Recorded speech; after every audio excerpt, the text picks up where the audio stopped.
Good morning, everyone, and thank you for joining us for another 1 Million Cups. We're so excited to have Nancy Alvarez of the SBA to come and talk to us a little bit.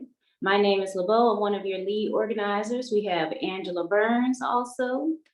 She's one of our lead organizers, and we are going to begin by talking a little bit about 1 Million Cups for those who are new. And I'm going to share my screen. Give me 1 second. All right, everybody can see that? Yes, we see it. All right, perfect. All right, we are 1 Million Cups. We're caffeinating entrepreneurs nationwide every Wednesday.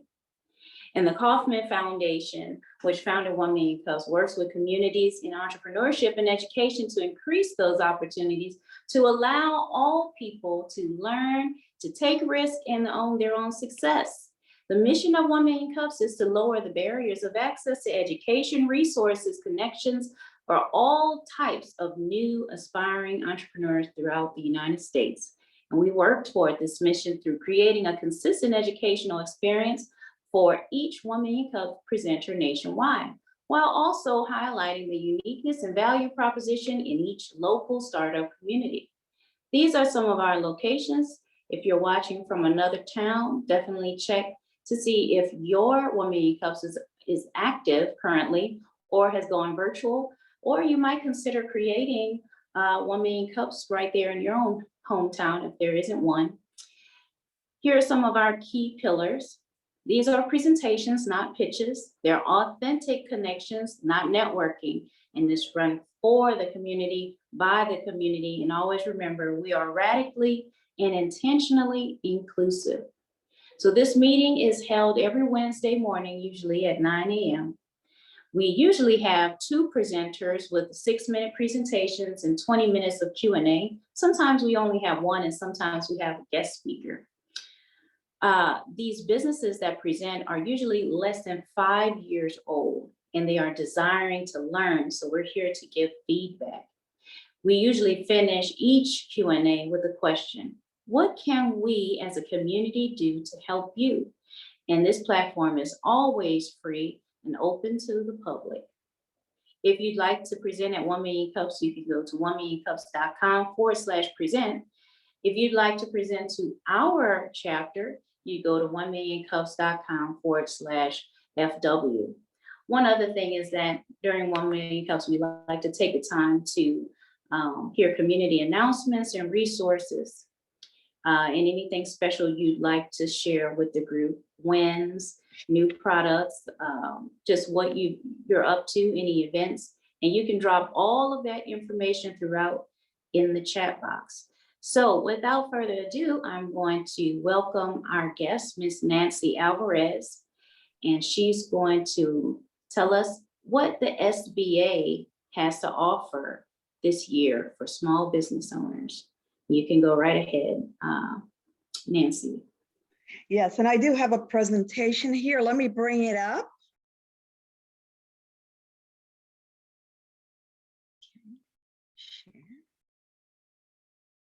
And hopefully you can see the presentation. Yes, we can. Okay, awesome. Well, first and foremost, thank you again for having me. I know that in today's environment with so many Zoom, there's so many opportunities out there to be in another event, but you have chosen to be here today. So I want to make your time worth it. I'm going to talk a little bit about the SBA. I've been with the SBA for 23 years.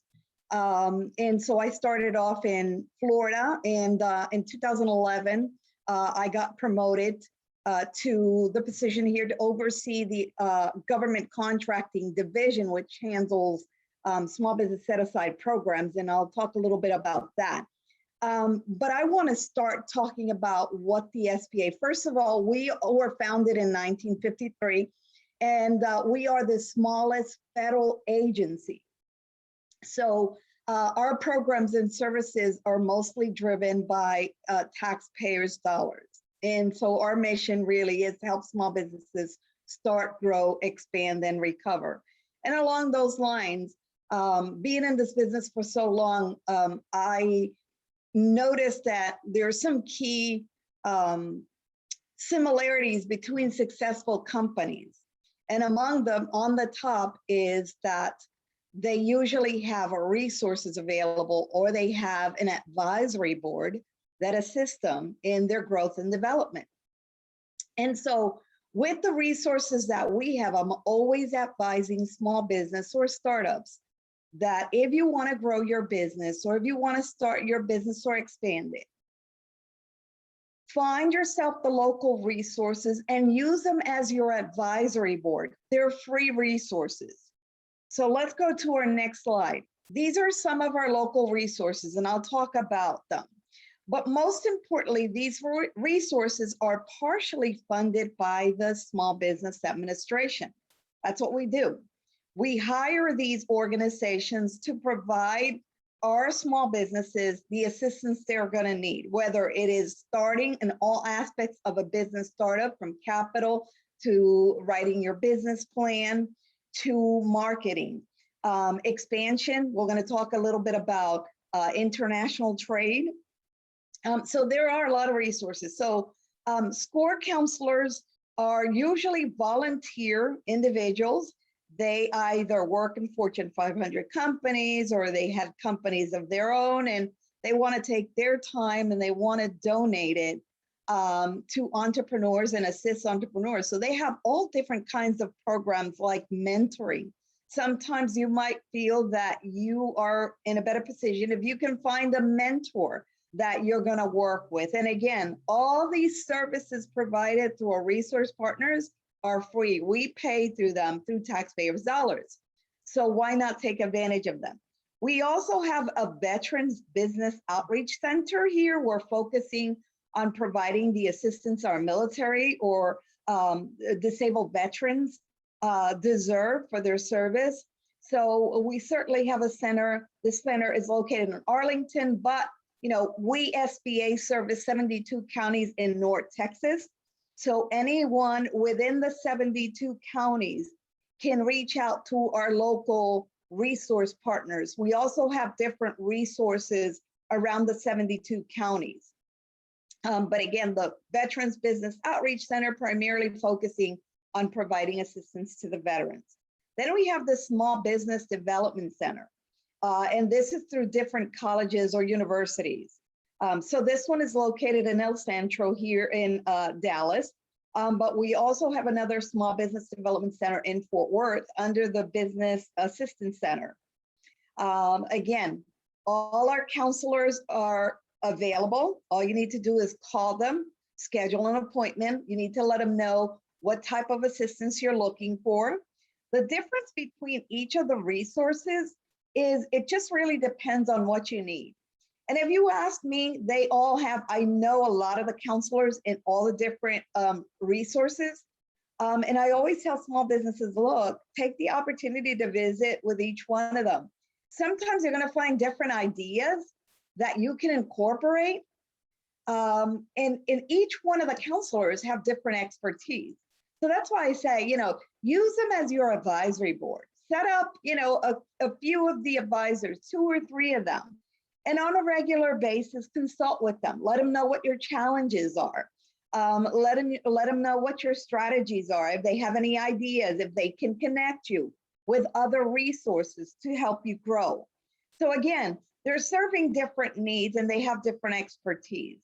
And lastly, I know this one says Maryland Women's Business Center. I just kind of got the icon from their website because I couldn't find one for the local, but we do have a local women's business center.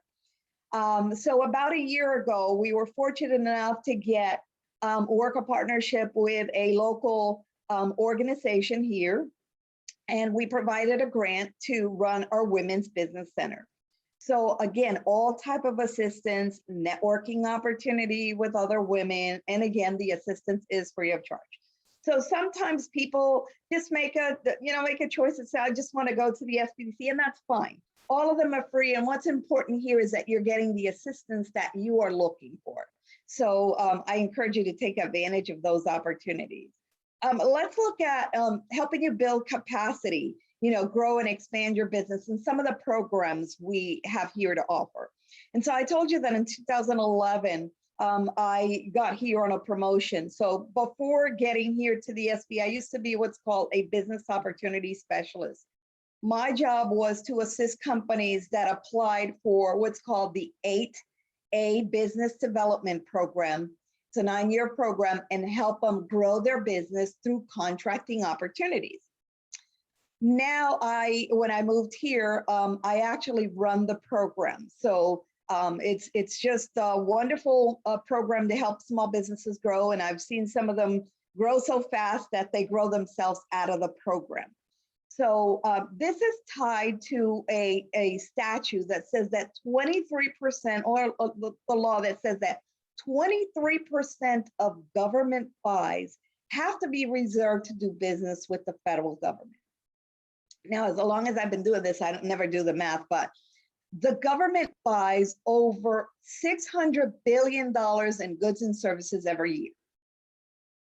23% of that has to be reserved for small business. So think about the market when you're looking at this. So what do these programs do? And we have different categories. We have 23% reserved for small businesses. So anybody who is a small business and meets the small business criteria can self-certify themselves in the SAM's registry as a small business and pursue contracting opportunities competed just strictly among small businesses. But we also have other procurement goals, like, for example, we have a 5% for small disadvantage, which includes the 8A program, the one I was just talking about. We have a 3% for hub zone, historically underutilized zone. Don't get it confused with the state of Texas hub program, different program that's at the state level and offers different incentives than the hub zone program. We have a 3% for women-owned small businesses and a 3% for service disabled veteran-owned businesses. What we're trying to accomplish through these programs is to limit the competition, right? So you're only going to be competing with other companies like yourself. So let's say that you're women-owned and you want to pursue set-asides contracts for women-owned. You would be competing with other women-owned, okay? If that requirement is reserved for women-owned, which limits really the competition.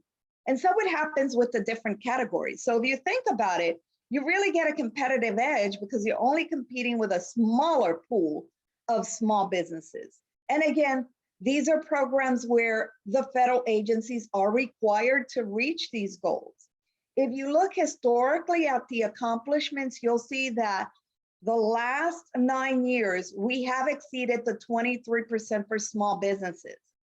But historically, we have not been able to meet the historically underutilized business goal.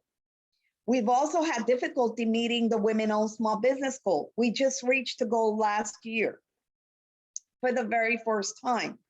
And the same thing with the service disabled veteran-owned. We don't have problems with the 8A Business Development Program. We usually exceed our 5% goal. But with the other programs like the Hub Zone, women-owned, and service disabled veteran-owned, the agencies are having a harder time identifying small businesses within these categories. So, that's an opportunity for those that are considering trying to do business with the federal government and just want an additional help or an additional tool to access.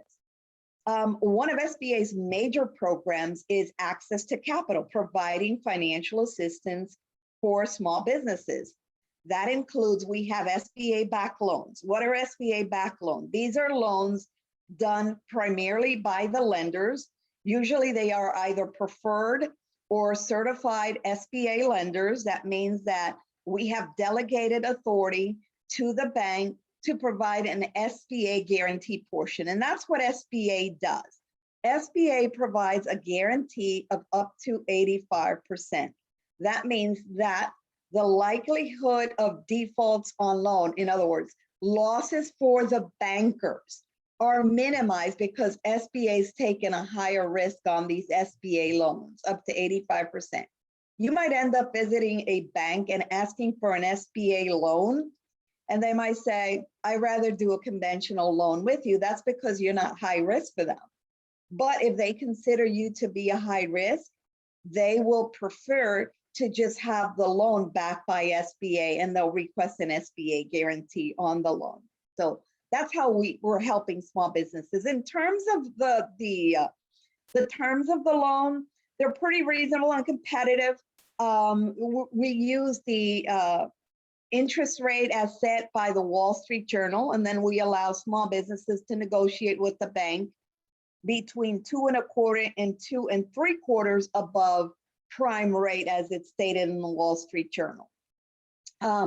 Where I think SBA loans are more advantageous for small businesses are in terms of the maturity of those loans, where you can get a 3-year term on a working capital loan. With an SBA loan, you can get 5 to 7 years. That means that your payments are going to be lower. So we're kind of giving you a little bit more room to grow and expand by making your payments lower. We also have private investor programs. So we have a program that's called Angels Investors, pretty similar to what's called the Shark Tank. We've been doing this for many years before Shark Tank was even introduced to the public. We just didn't do it in that fashion. We just had a pool of approved private investors, which we call angel investors. And they look at different small businesses and decide whether or not they want to invest in that small business. So, but that's an option as far as financing for small businesses. We also have what's called R&D, Research and Development Award Fund. These are grants. They're not a loan, they're a grant, and they are in phases. And so the goal here is to support small businesses that are in the research and development industries. And so we work with different federal agencies that provide the funding. So SBA is not providing the funding or the grant money for these projects. It's agencies like, for example, Department of Agriculture, because they're probably trying to find some sort of product that would support agricultural businesses.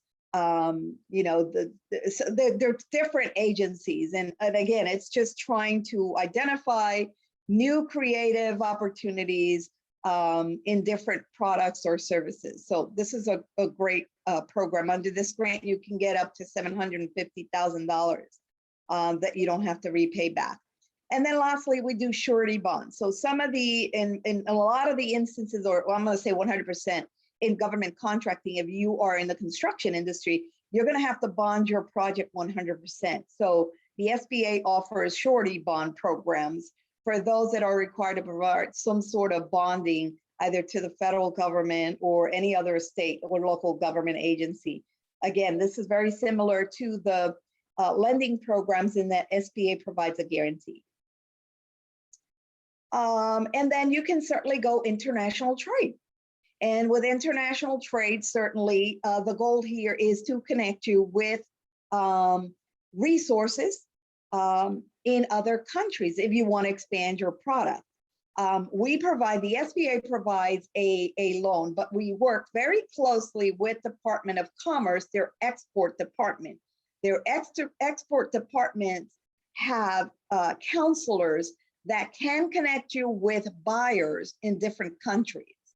So this is a great resource. I just found out about their counselors not too long ago, and I was fascinated with just realizing that if you want to do business, for example, in England, and you have no knowledge of the market, that they have US employees there working with Department of the State that do know the local resources, and that they can pair you up with buyers or suppliers if you're looking for suppliers. So that's outstanding. But as far as SBA's involvement, we're primarily involved with providing you counseling in terms of exporting your product or providing you a loan to export your products. And we're obviously primarily more interested in exporting than importing. We seldomly do importing. I think there are opportunities, but they're very limited. And then there's another program called State Trade Expansion Program. And again, these are just programs to support exporting. So great programs if you're considering expanding your program and reaching other markets.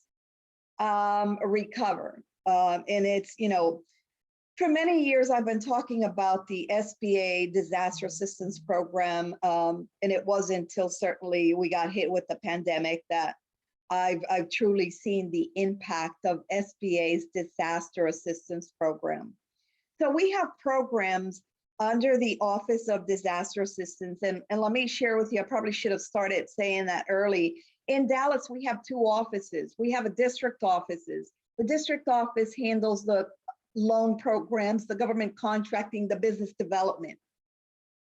And our disaster assistance office, which is located 4 miles away from our office, handles strictly disaster assistance loan. And so again, it wasn't until the recent pandemic that we have come up with so many other different programs to assist and support small businesses that have been affected with the pandemic.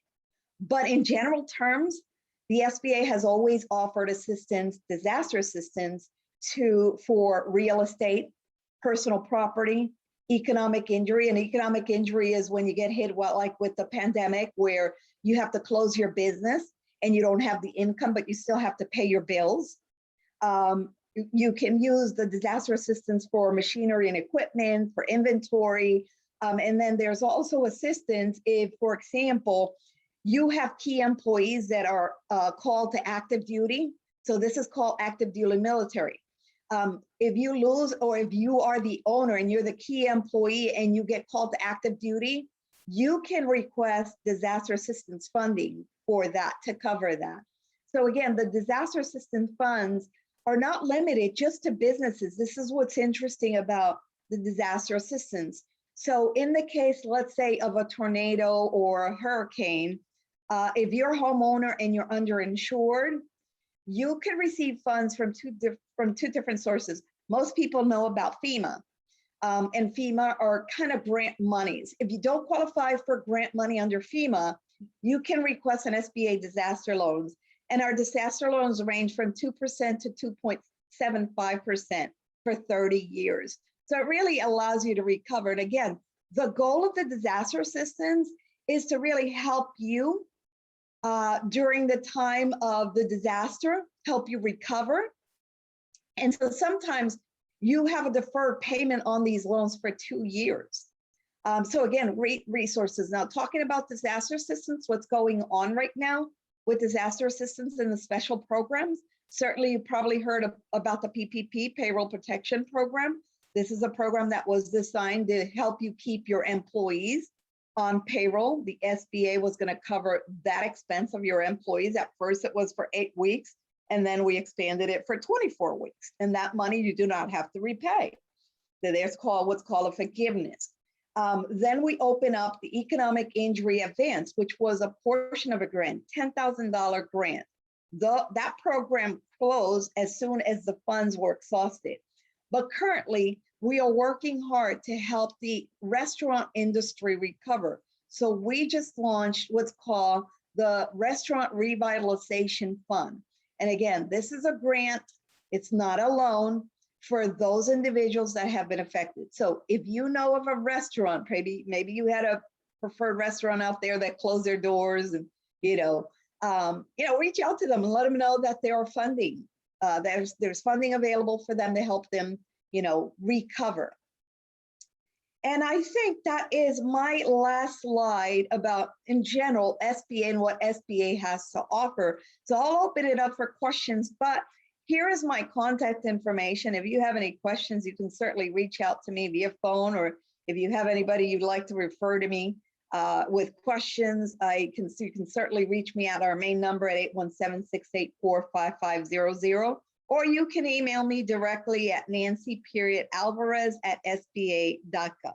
And I'll open it for questions if there are any questions. Wow, thank you, Nancy. That was so thorough, and there was so much information. Go ahead and start typing in the chat box what questions you have. Angela will read those off soon. I can open it up for questions with my own while people are getting started. I heard you mention underutilized business. What is a underutilized business? That's a great question. So we work with the Census Bureau, and the Census Bureau determines areas around the country that are historically underutilized, meaning there's low unemployment, there's a high unemployment rate, and low income individuals residing in the area. So if you get certified, let's say if you move your business, or you don't have to move your business, but you can open a satellite office as long as that office in the hub zone meets the criteria. And it's really a basic criteria. 35% of your employees must reside in a hub zone. And the purpose for the program is really to revitalize those areas, right? To help those areas by incentivizing businesses to relocate to the area and hire employees in the area. And in exchange with this certification, you can compete in the federal marketplace. You can compete full and open, meaning with large businesses.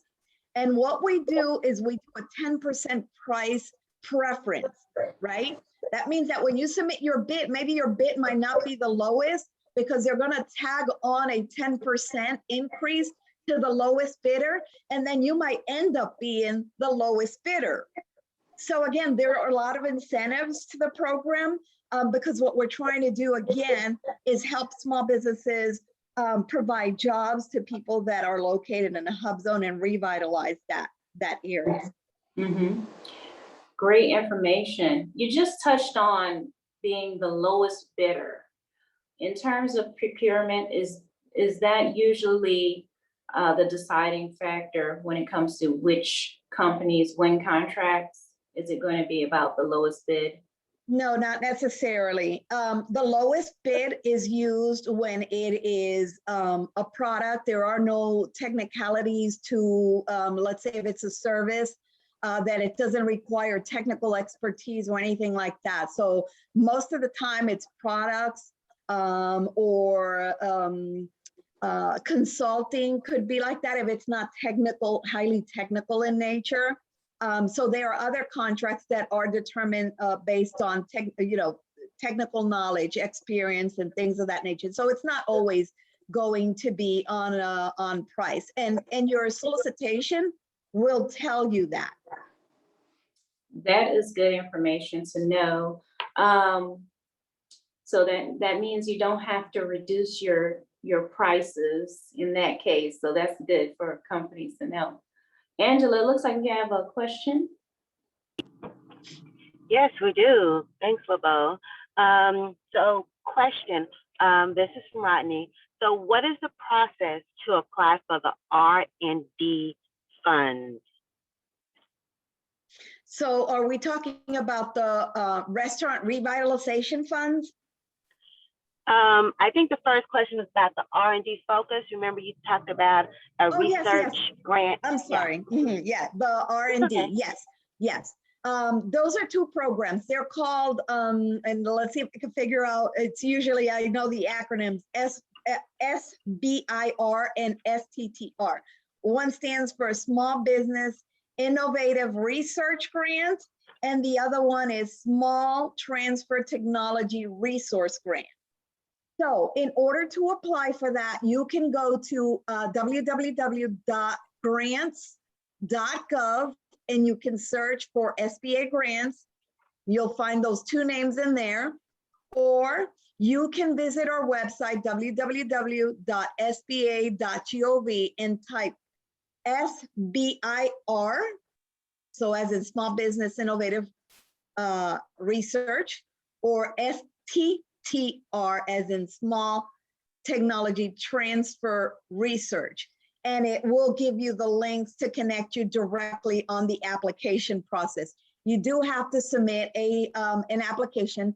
It just like with contracts, there are going to be periods where the grant period opens, and then the solicitation itself will tell you what the criteria is. Okay, wonderful. Thank you so much, Nancy. Sure. The next question is for the restaurant. This is from Tiff. From the restaurant revitalization grant, do catering businesses fall within that category? Yes, that's a great question. There's a number of entities that qualify for the restaurant revitalization. It will include restaurant, catering, kind of banquets, food trucks. You can even, I would encourage you to look at the list because it's a long list.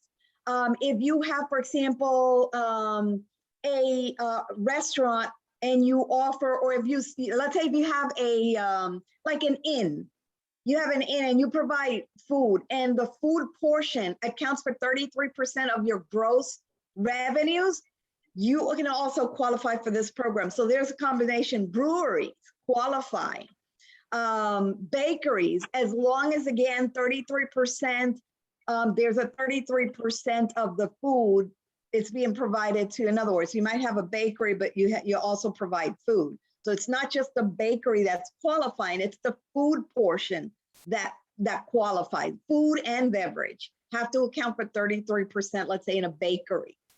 Okay, so those are great questions, but there are a number of industries that qualify for the restaurant. Mainly, it has to be all related to food. So as long as the food accounts for 33%, you can qualify for this program. And again, this is a grant, and this grant just opened on Monday. So it's going to be two-phased, meaning the first 21 days, we are going to process the application of those individuals that are either restaurants or in the food industry that are owned by women, that are either owned by veterans, or that are owned by what's called socially and economically disadvantaged individuals. And there's a description of what that means. But the first 21 days will be for that. Now remember, this is a grant. It's $28.6 billion available. And so this is going to be on a first come, first served basis. So if you're in that category, I would encourage you to go read our website, which has the latest information on the RRF program, who qualifies and when you can submit your application. But it's an outstanding program. Okay, wonderful. Thank you so much. Bill has a question or comment. Bill, do you want to come off and just kind of ask that general question? He doesn't want to come off. Hi. Okay. Hi, my name is Bill Wong. Thank you for your presentation. I thought it was very informative of the, looking at the different parts of the SBA and the services. But so is it just best to contact your local office and say, hi, I had a presentation from Nancy, and this is, these two things are interesting, and would they just connect you with a person? Or because actually I am working with the SCORE mentor right now, and it's been very valuable. So just contact my local office. Is that your recommendation? And thank you. Sure. Yes, absolutely. You can either contact, or you can even contact me. I mean, all of us are available. What we do is, depending on what you're looking for, we will certainly connect you with someone else. So let's say you contact me and you say, Nancy, I really liked what you talked about the government contracting, and I want to explore to see whether or not I can do government contracting. Well, since that's my area, I would handle that personally. And I would share with you what resources are available, what's the eligibility criteria for the different certification programs. But if it's something else, then I would connect you. Like, once I do the original counseling for government contracting, depending on where you fall, if you're an existing business and you're trying to connect with DOD or other federal resources, I can connect you with another resource that we did not list in here. It's called the Cross Timbers Procurement Technical Assistance Center. And they are funded by DOD, and their job is to help small businesses get federal contracts with Department of Defense. So again, there's a lot of opportunities, and these organizations are basically funded by the federal government. But if you come to the SBA first, that's fine. We will make sure we pair you up with the local resources. If not, you can always visit our website, www.sba.gov, and on the right-hand side, on the top, it says local assistance. If you put your zip code, it will give you a listing of SBA resource partners that you can take a look at and reach out to. But either way, we're always willing to help. Wonderful. Thank you so much, Bill. Thank you, Nancy. And then I have another general question. So someone was invited and applied for the latest round of the EIDL grant, which requires being in a low income zone according to the company's address used for their bank account. And so this person said that their business is not in that low income zone. However, their operations are out of another business that is in a low income zone, but that person doesn't own that business. Can they qualify anyway? No, so let me explain what's happening with the EIDL Advance grant. And the thing is that when the grant opened, if you remember hearing in the news, a lot of larger companies took advantage of the funds, right? Yeah. And the funds ran out fairly quickly. So this time around, the way that the funds were set up is to allow those individuals with greater need. So that's why they selected, in other terms, what's called historically underutilized zones, or not necessarily, but they're low income zones, to give those small business opportunities that didn't get or didn't qualify originally for the grant to take advantage of that now. So if this person is located, if they run their business operations out of where the hub zone or where the low income zone is, they can apply with that address as long as everything in the business is linked to that address. But if the business address and every document, tax returns, everything links it to another address that is not in a low income, then they're going to kick that back and they're going to wait to process those companies that are located first in low income zones before they get to her application. Okay, got it. Thank you, Nancy.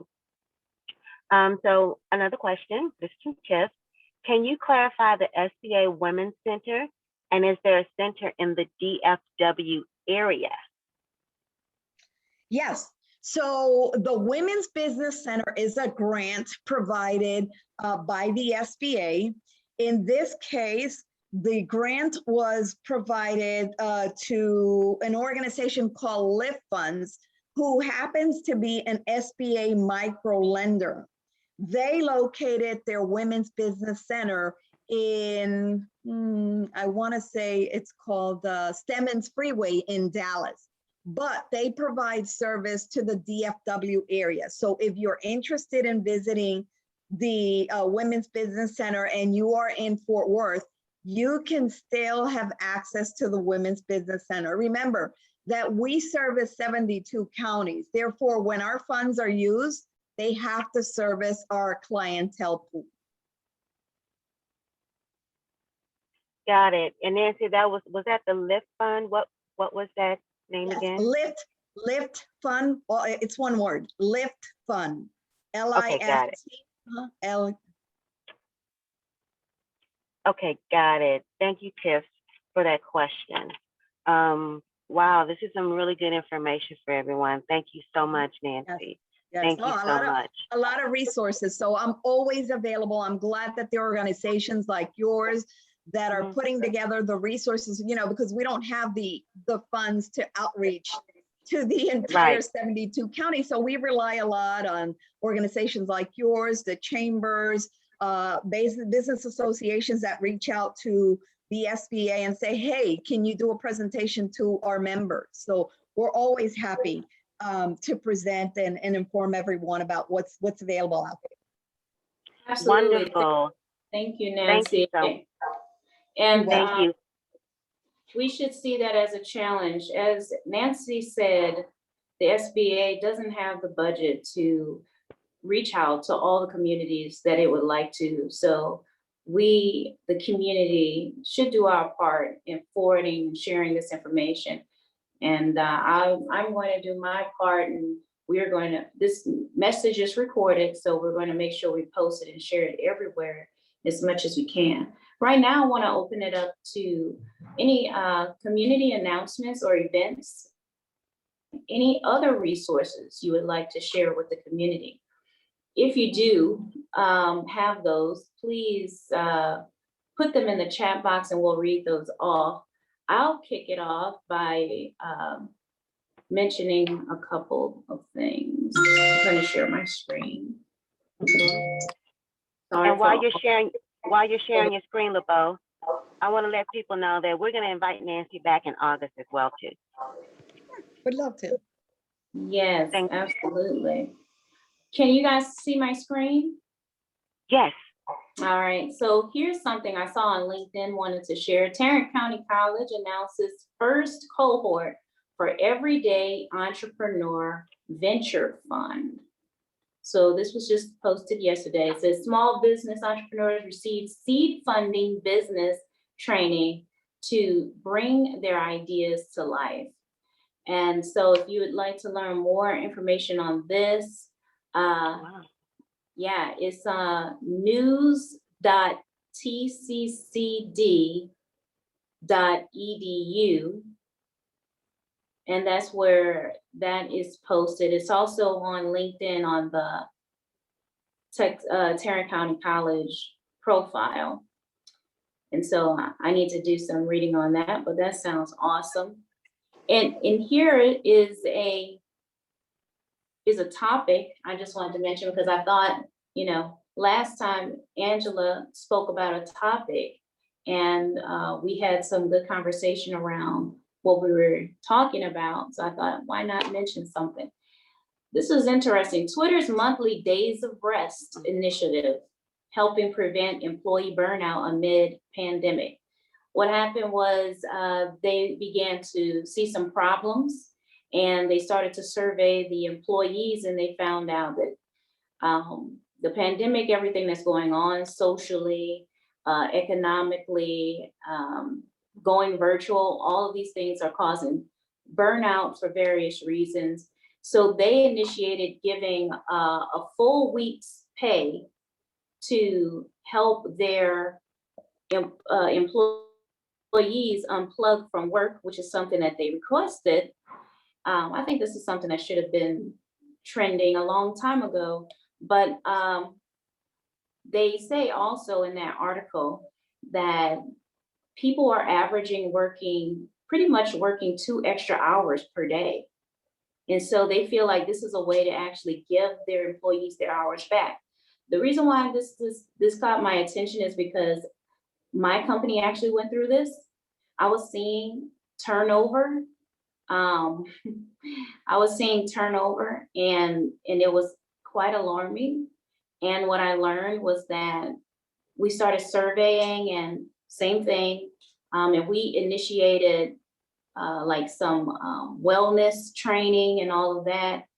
And we came up with giving people credit days each month, a couple of credit days each month to just have a personal day, a mental health day. Just giving them that permission to do that. And that stopped it. That actually gave people some breathing room and some wiggle room that they needed to balance their work life. What do you guys think about that? Do you like the idea? Do you think maybe people need to toughen up? What are your thoughts? You can come off of mute. LeBeau, I love the idea. And I think it's a long time overdue for a lot of companies, because if you think about everything that's been going on, I mean, we're in a pandemic. We haven't seen anything like this. Well, I don't think since I've been alive, and I'm not going to tell my age right now, but this was, it shut the world down. It shut the world down, not to mention everything that's going on from a social justice perspective. But I think people are just tapped out.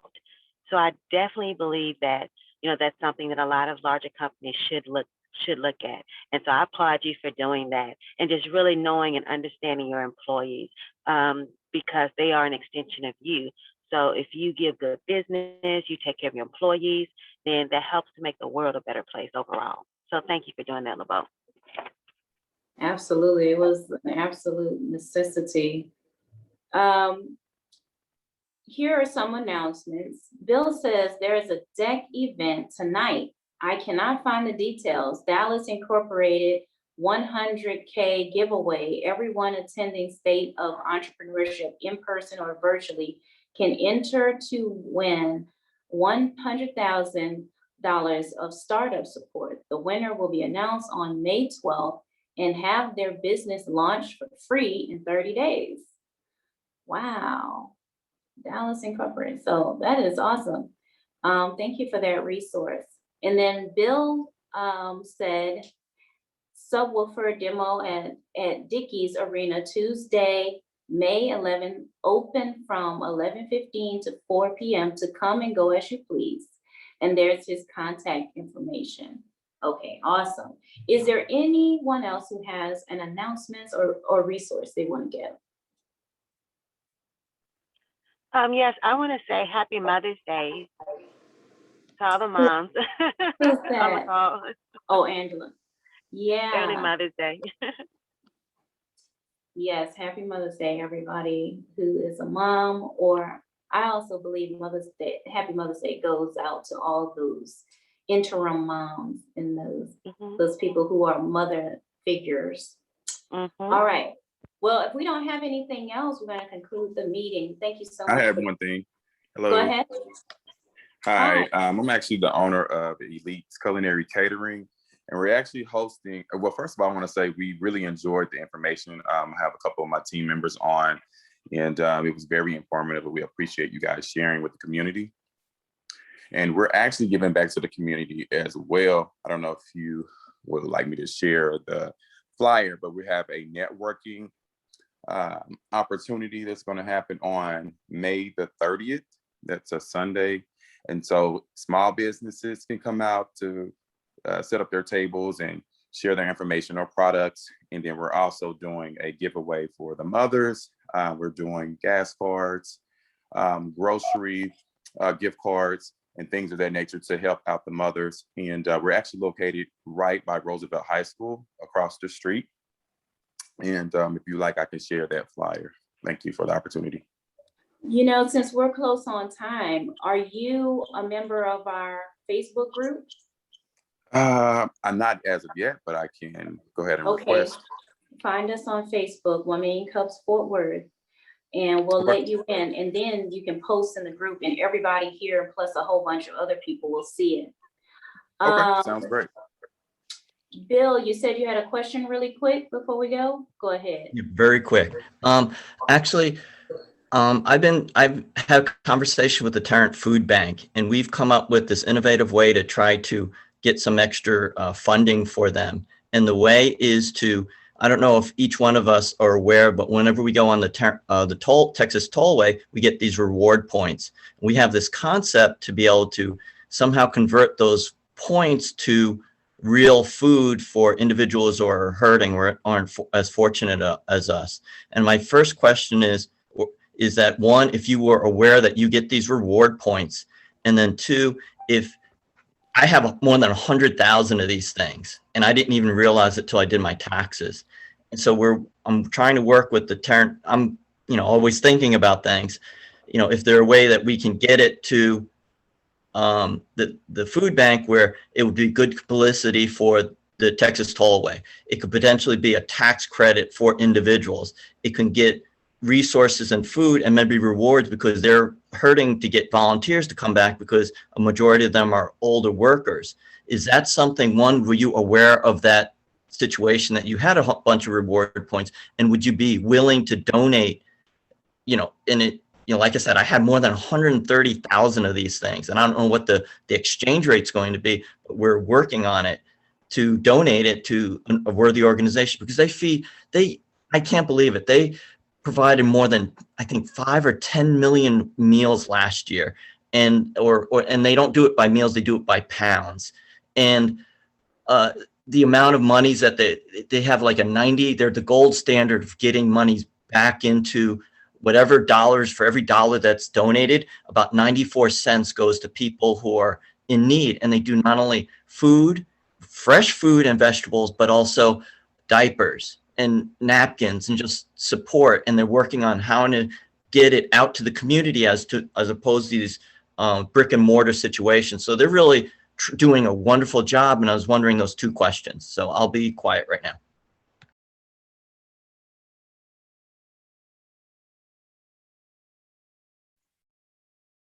I'll answer. I have not heard of that program, but certainly if it was available, I would donate my points. Certainly. I think it's a great program.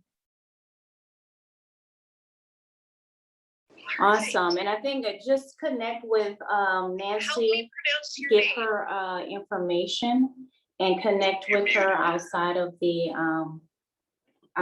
meeting, and you guys can discuss that further.